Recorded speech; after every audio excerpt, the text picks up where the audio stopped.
আমাদের প্রিয় নবী তিনটি কাজে দেরি করতে নিষেধ করেছেন, চলুন জেনে আসি সেই তিনটি কাজ কি। রাসূল সাল্লাল্লাহু আলাইহি ওয়াসাল্লাম ইরশাদ করেন, হে আলী, তিনটি কাজে কখনো দেরি করবে না। 1 নাম্বার, যখন ছেলে মেয়ে প্রাপ্তবয়স্ক হয়, যদি সঠিক পাত্র পাত্রী পাওয়া যায়, তাদের বিবাহের ব্যবস্থা করো।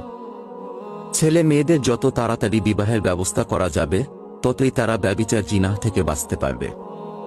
রেফারেন্স: তিরমিজি মেশকাত শরীফ হাদিস।